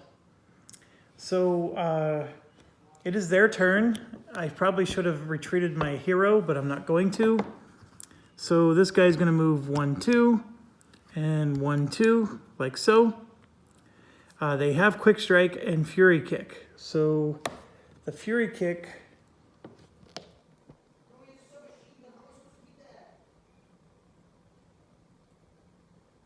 only works when attacking a minion, which they're not doing. It probably would have made an effect up here because they actually switch places, so I probably did that wrong. But they attack before the tower attacks, and we got to figure out what their priority is here. Okay, so the minions are always going to attack the fortress gate. So the one up front is going to attack our gate. The one in the rear, though, is going to attack the hero if it can damage it, because the landmark or spire, it can't defeat the spire. So so this one's going to attack our gate and does 2 damage to our gate, so we're down to 6. And we just do 1 damage with our gate back. And then this one is going to attack our hero for 2, which is 1 damage, and then we retaliate and do a murdering of him, and we get 2 source for that. So that puts us up to 4. Okay, here's where it's crazy. We now get to attack with our towers, and if I kill this joust, whoever's underneath it's going to get to attack the fortress gate again. It's really ridiculous, but I'm going to do it. This tower is going to roll die, and I do 1 damage, so I do kill him, and I get 2 source for that, so we're up to 6. And now the new guy is the Harrier, and he's going to attack the fortress gate for 2, putting us down to 4. And the fortress gate does 1 damage to him. Now it's our turn. Well, I could sit and heal, but I need to start attacking. So I'm going to just sit pretty fat and happy here. And there's no enemy towers to hit me. So I'm going to go ahead and finish this guy off with Cram the Mighty. And that gives me another source, so I'm up to 7. And then Cram is going to get to upgrade. And do I really need a lot more damage? I'm at 3 damage right now. I'm going to say, sure. So I'm back up to 4 damage. And it is now their turn. Well, they don't get to move, and he has Quick Strike, so he's going to strike the fortress for 2. So I'm down to 2 fortress health. And then the tower gets to attack, for 2, and the tower killed him. I didn't put the health under him, but the tower killed him. And we get 1, so we're up to 8 source. So I technically, okay, let me back up. We were at 6 source during the beginning of my last turn. So my apologies. I would have built a siege tower. So this turn, my tower would have been able to get 1 attack in. So I'm going to go ahead and do that. So this would have cost me 6 of my 8 when I had 6, and I would have gotten my 1 attack in. Because this siege tower shoots 3 away, and it can raise, which means it can attack other towers. So I'm able to attack that big tower back there, and that's exactly what I'm doing. All right, the fortunate part is there's no minions left on the board, so now I have to stop. I needed this to be built earlier, so he could have been attacking every round, but he can't.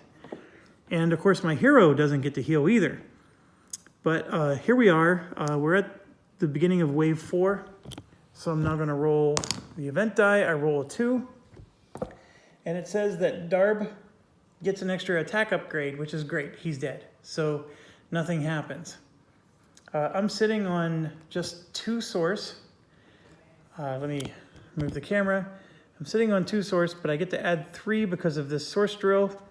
So I'm up to 5 for the round. I did upgrade something, the smelter to level 2, because that's what allowed me to have the upgraded catapult.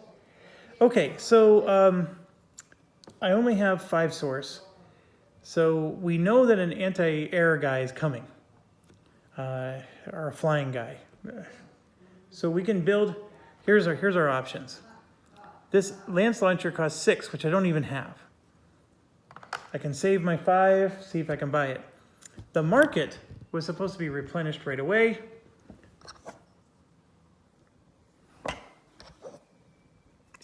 I'm drawing heroes. This is a degradation tower. No idea what degradation does. Let me look it up.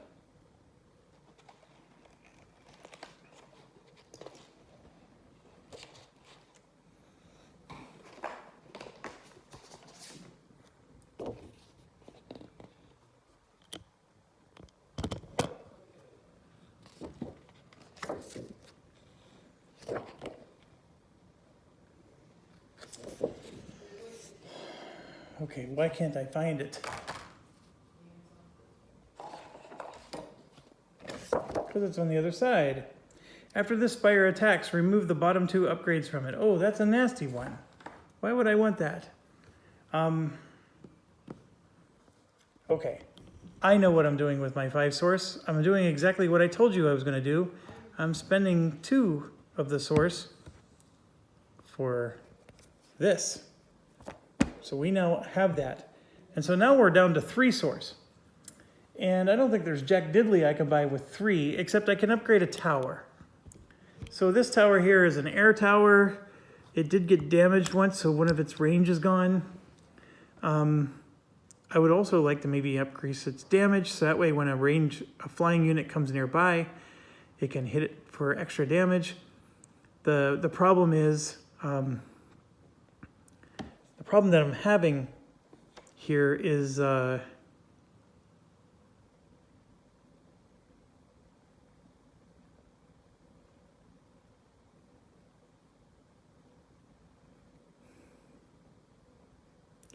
I think the air units are going to just fly by too quickly. And it would have been better served if it was here, because then when the air unit's sitting here at the gate, I can pummel it. I'm only at 2 health. I can't let that air unit get near us. So I could spend the 3 source to upgrade that. Also, I could maybe spend the 3 source to upgrade something else.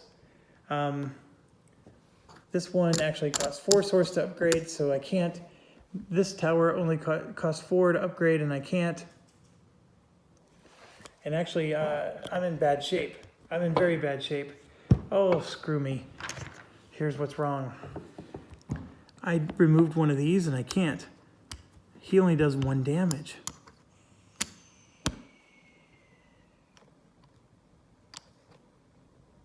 Oh, he rolls a die. So let's see.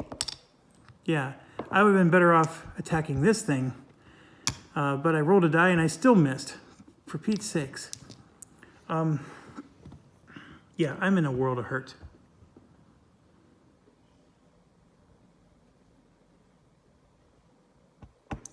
Okay, I'm going to add...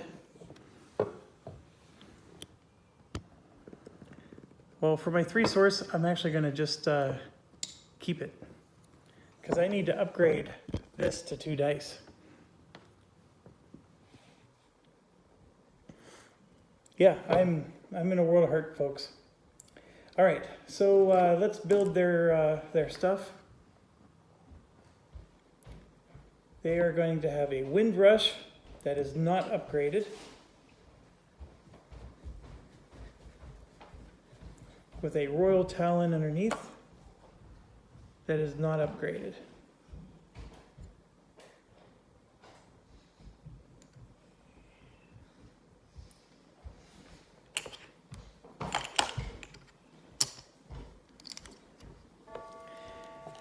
Okay, so they're going to have that situation. And good job, Jason. Okay, so this is that transport that moves really fast. Has 4 movement. But then the flying unit is grouped underneath it. So the flying unit's sort of like being protected. So this is what burned us last time. That's the unit that killed us. Those are on top with a Harrier grouped underneath, which are also not fun. And the Harriers are on the bottom, and then this transport with the mega unit is on top. Now, before though we get to that, I have to deploy this, and here's what my thoughts are. I want to block off this path right here and make everything go around, because I do have a tower here now. Although they will destroy my tower if I do that. So what I could do is something like this. It puts another tower here, and then it forces them to walk further around. I like the idea. I mean, the other option is to make the path shorter, right? So now my units can just go straight across, and then they don't get attacked by this big thing down here. And then I can put a tower here. That's another option, but that big transport of theirs is just going to power right through straight to us. So I think I want to make them walk further. And yes, I'm going to build a siege tower because I have to. I can't afford not to. So I'm going to build a siege tower here with 1 attack and 2 range. And then I need to get a 2nd attack die so I can take out that bigger tower at some point. I just don't have enough source in this game. So that's the part that's hurting me. They do go first. Oh, I get to add an attack upgrade to the bottom of an air spire of my choice. All right. Well, the air spire I'm adding the attack to is, of course, going to be this one back here. And the heirs construct a minaret spire AR on a source well of my choice. Oh. So they build another spire now with an attack and a range on a well of my choice. So I could build it here. It doesn't look fun. Doesn't look fun at all. But I don't have anywhere I can go. There's no other source wells on the map.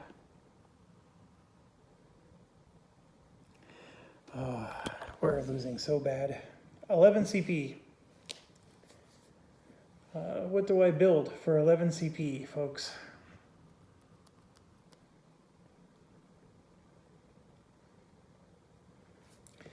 I'm for sure going to get this guy again because, well, he's the only one that's upgraded that I was able to afford. And maybe the amount that I spent to get him should have been spent on my towers instead. And that was my mistake.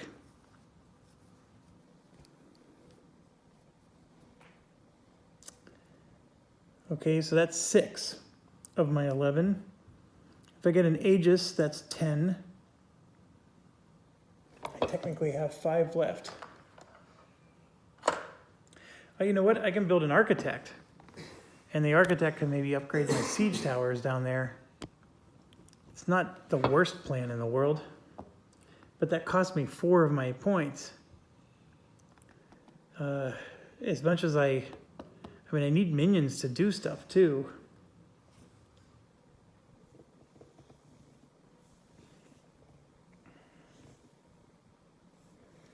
That would put me to 10. So do I do a dispatch and a Battleborn again?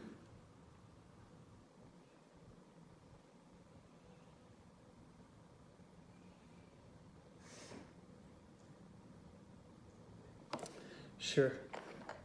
Dispatch and Battleborn. I'm going to put this Battleborn on the transport.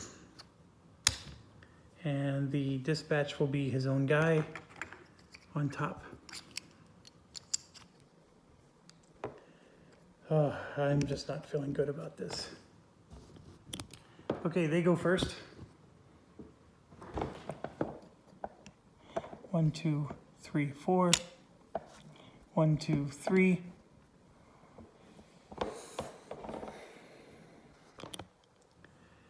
None of my towers can hit him, but I do have 2 towers that can attack, and this one is going to attack this tower up here. So I do 1 damage and destroy his range. And then this one is going to attack that tower and do 1 damage and destroy his range. So we're getting there.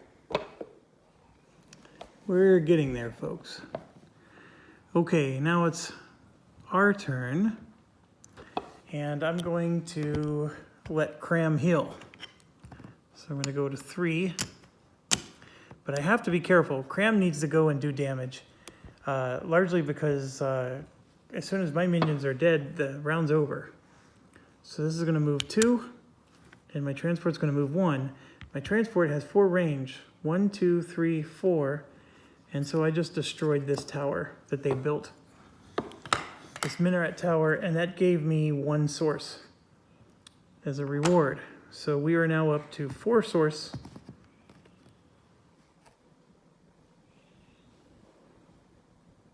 Yes, we're up to 4.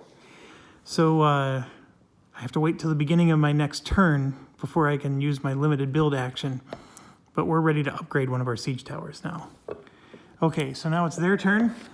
So this thing's gonna go 1, 2, 3, 4, and then 1, 2, 3, 4, like so. And now our towers get to attack. This slingshot's gonna go ahead and attack him. And we did 1 damage. And then the siege towers are both going to attack. Well, actually, there's only 1 left. So this siege tower is going to attack that tower. So I did 1 damage. And this tower, let me get the camera in position so you can see better. We destroyed this tower, which by default also gets rid of the Elfenkazi. I don't think it destroys the Elfenkazi. That's my question. I mean, I did technically remove it, but I don't think I killed the Elfenkazi. It's just removed from the game. So I get 3 for that tower. So I'm gonna go ahead and put the tower back, and that gives me 3 source. So now I'm up to 7.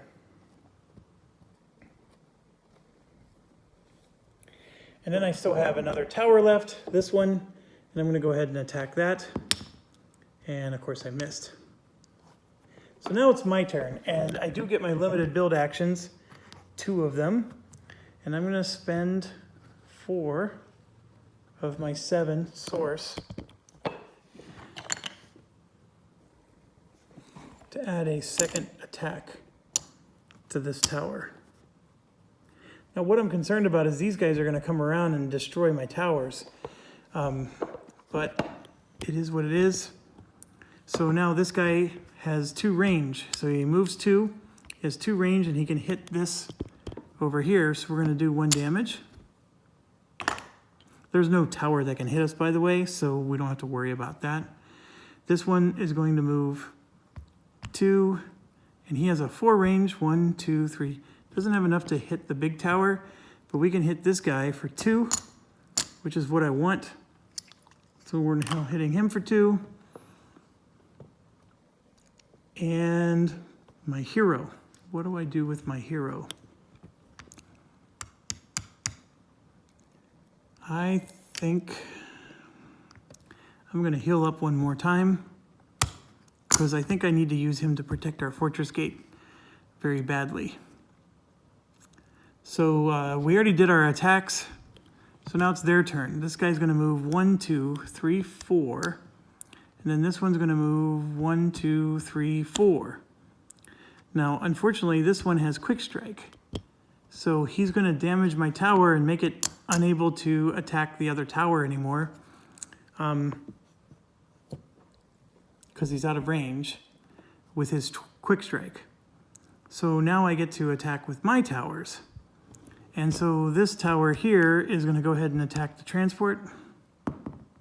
And I did 2 damage. I only needed 1. So transport is destroyed. So now it's just a flying unit left.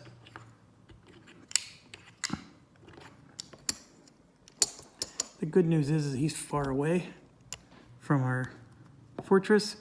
And then the transport didn't give me any rewards. So he's a jerk.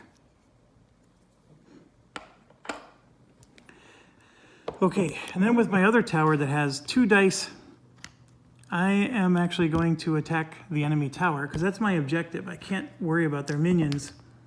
And so you can see I rolled a hit for 2, and I'm finally dwindling him away like I'm supposed to. And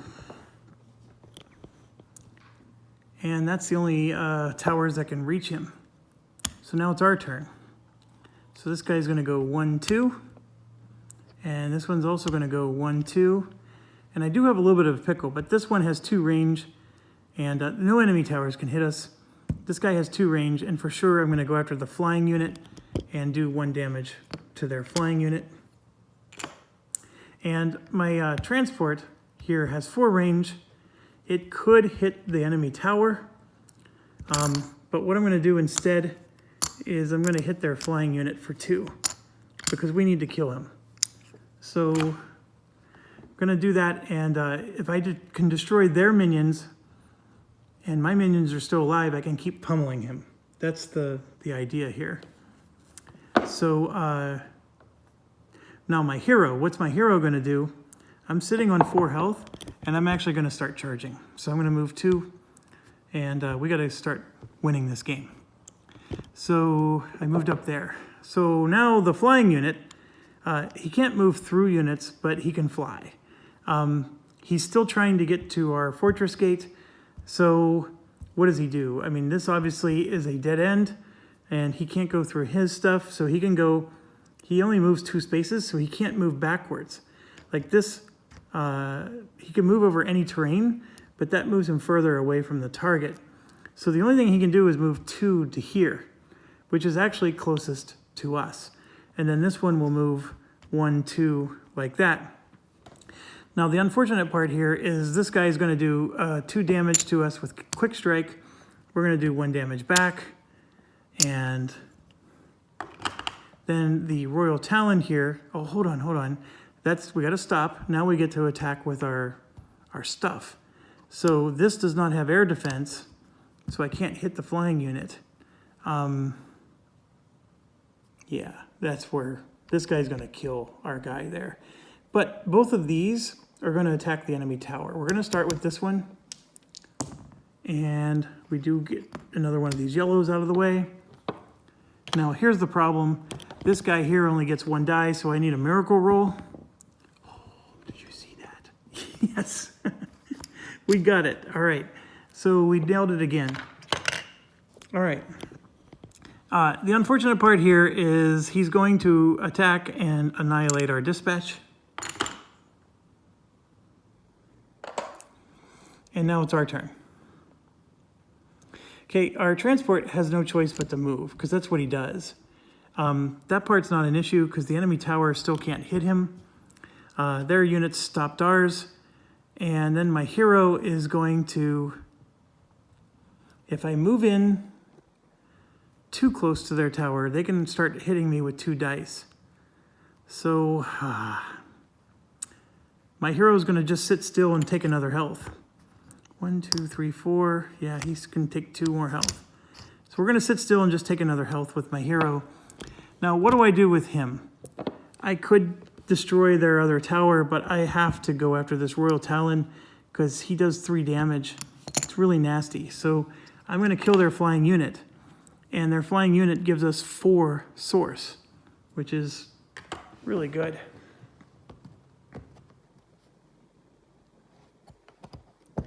And I just realized something, folks. This guy doesn't have the range. He's missing a range. And I had the source, though, to put that back on. So at the beginning of my last turn, I could have put that back on. So we're fine, folks.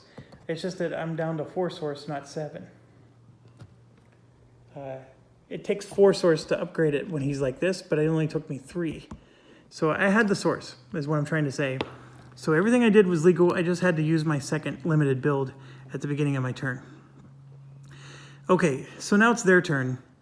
And obviously this guy can't move, but he's going to quick strike for 2 damage. And then we're going to damage back for 2, and we kill the Harrier. The problem I'm running into, as you may have guessed, is their Harriers are going to kill us. Although we can hit the Harriers with our towers. So, what am I doing? Yes, 2 health. And we got a source, but I don't think the source matters anymore. We can't spend anymore. So now it's our turn. And, oh, hold on. It's not our turn. He went with his quick strike. We killed him, so damn it, he's going to attack us again. So we get to hit him with our towers, and I have to attack him with everything I got. So this tower first. Then we're going to do this tower first for 2. And there you can see we did 3 damage, so we killed another Harrier.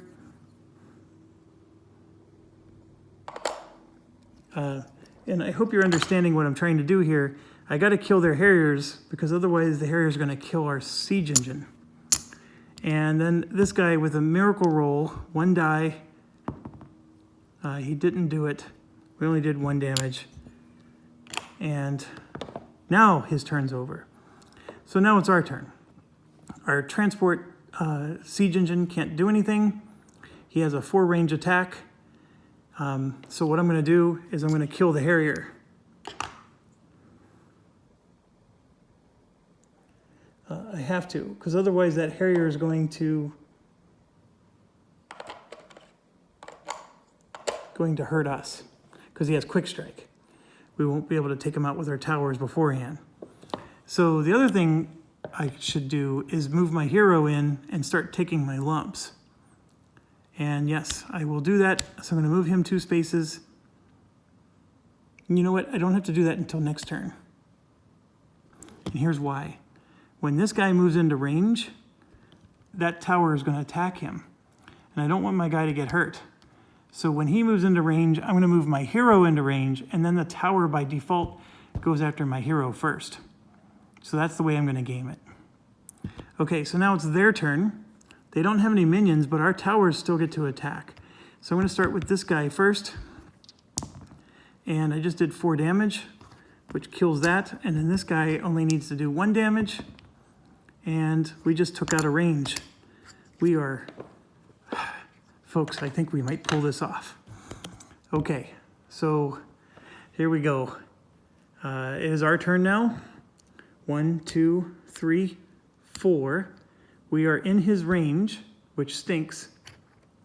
And then here's what also stinks is I'm moving 1, 2 over, and I'm no longer in his range because we took out one of his range tokens. Oh. I'm sorry, this guy only moves 3, but it's still within his range. Okay, so this guy's going to roll 2 dice, and he could destroy our minion, which might come close to ending the game. And I see a 2 there, so that was unfortunate, but we are still alive with 1 health point.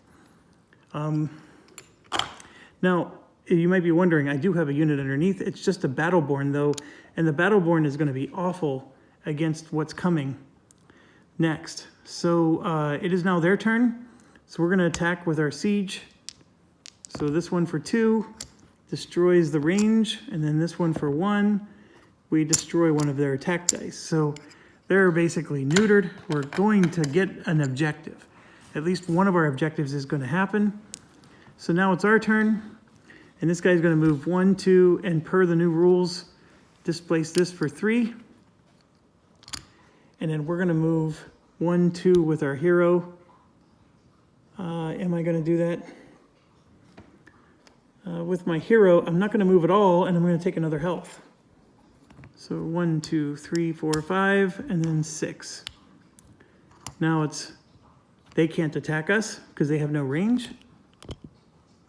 Okay, so now our 2 siege engines are going to attack this. And I just need to hit with one of them, and I do. And this tower is officially destroyed. That is quite an accomplishment. All right, so we got 1 source for that. Again, I don't know if it matters, but I'm up to 6. My siege engines no longer have the range to hit anything. I don't have the limited build capability to build any more, even though I actually could build another one. So we're gonna have to do the rest with our units. So this unit here moves 1, 2, 3, and then it has a range of 4, and it does 2 damage. So we're gonna kill one of the attack, which is good. And then with my hero, I'm gonna move 1, 2, and just stay out of his range of attack. So it's his turn, nothing happens. Now it's our turn. We're gonna go 1, 2, and then wonderfully get out of range for 3. So now here's the real conundrum. Do I go for the fortress, which will hit him back and kill him? And my answer is no, I'm not gonna do that. Instead, I'm gonna take this out. And then my hero will go 1, 2, and he does get to attack the hero. I'm doing things a little bit out of order, turn order, but I hope you don't mind. And so then we get to attack, and we take this out with our hero. Okay, their turn, nothing happens. Our turn, I now move up with my minion, and I'm going to use my minion here to finish off this, but this gets to attack my hero first. And I rolled a 2. So he did do 1 damage to my hero, which hurts. Okay, my thing here is actually going to hit the tower, and we're going to destroy the last tower. And we get 3 more. Folks, we just got 2 objectives. So I'm up to 9 source. All right, here we go. My hero is going to attack their fortress for 4 damage. So he goes from 10 down to 6. Let me get the camera so you can see the health. All right, there you go, nothing happened. Oh, my hero takes 1 damage from that. And by the way, the fortress damage isn't blockable by armor. It's an unblockable damage. Okay, so now my transport's gonna go, and he's gonna attack for 2 damage, knock him down to 4. And yes, my transport dies, but biddy bing, I got a 3 health Battleborn. I am winning this scenario, folks. If you're good at math, there's no way this guy's winning. So now I'm going, and I'm gonna do 4 damage again, and take my damage back. And with 4 damage, we just destroyed.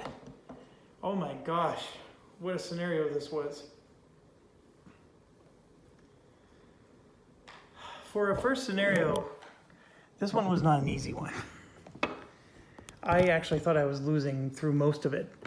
And I actually think this part right here was the brilliant part because it forced their minions to take longer.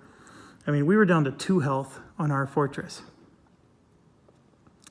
Okay, so this is abnormal of me to do a 2-hour video because YouTube usually doesn't like it, but let's finish this up. So we won. Nope, nothing there. Oh, somebody told me that if I would have read this, this would have given me clues on how to win.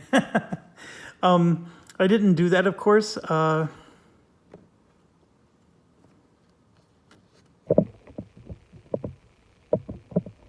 Yeah, I want to influx of source as much as possible. Okay, so here we go.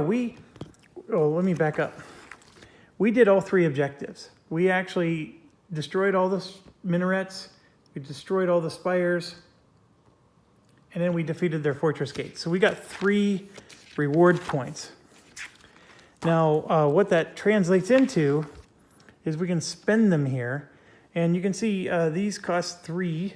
And that costs 2, and that costs 1. So let me put the camera down so you can see a little bit, and move the book over so you can see. And yeah, we may have to zoom in a little. And I'm grabbing a pen. So what we're gonna do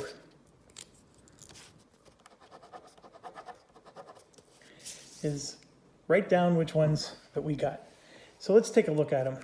The only thing I can't buy is this 4-pointer. And you can save your points. There's nothing preventing you from doing that. And you have to, I think, save your points if you want to get the 4-pointer. So let's look at it to see if it's worth getting. Declare one unit type at the start of this scenario. That unit type will not be affected by event die results this scenario. Event die. Okay, well, the event die never would have affected us at all this last scenario. So there must be some future scenario where an event die would hurt us. So that could be worth it. That's the thing that stinks about this is I would have to cheat and look ahead at the next scenarios. After placing landmarks, reveal all of them. That's not a bad one. Once this scenario, when the event die would be rolled, do not roll it. That one seems to be almost as good as this, except this one's good for the whole scenario. During wave 1, gain +4 source during the income phase and +1 CP during the prep phase. I like that one. I mean, who doesn't want the extra source and CP? At the start of wave 1, draw a relic card. Ooh, I like that too. I have no idea what the relic cards even do.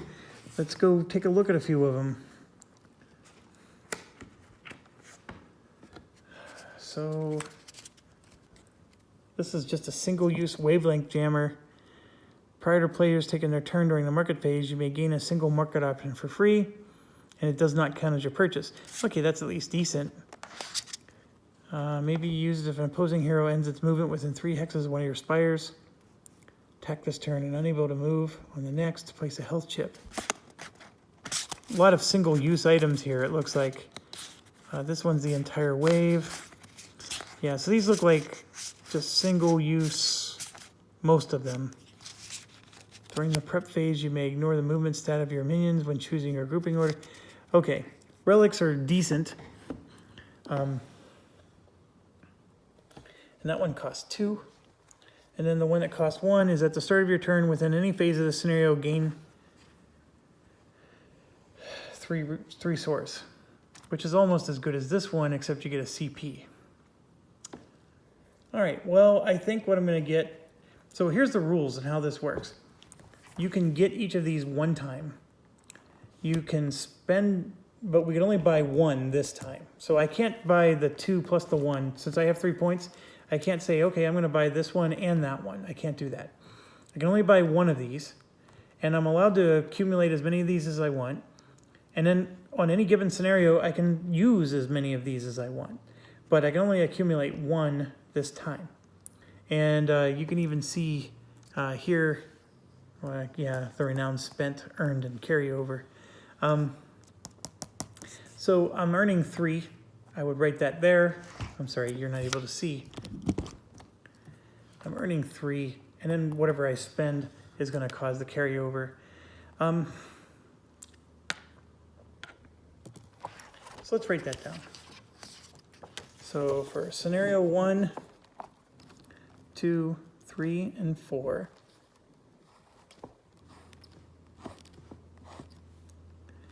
I have spent,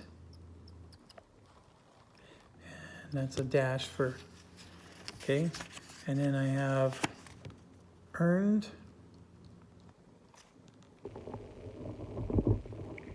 and I have, I'm just going to put left, how many I have left. Okay, so I earned 3, and this would be total. So I'm just making my own little grid there. So I earned 3, and I'm actually going to spend 3. So I have 0 left, like that. And the 3 I'm going to spend, I'm going to buy reinforcements, which is the one that gives me the extra CP and source on wave 1.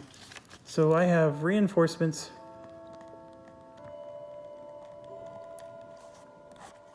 And then whenever I use it, I'm just going to cross it out. But so I bought that. Now, the rules do say that, let's say I use this and I lose the scenario. When I replay the scenario the next time, I don't get to use it again.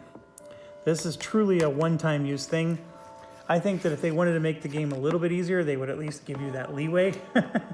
Because if you're using all these bonuses and you're still losing the match, that's brutal. That's hardcore. Okay, so I'm going to clean up and maybe set this up for the next scenario. I hope you enjoyed this. We did it. It was a lot harder without being able to build the drilling mines during the as a limited build during the onslaught phase.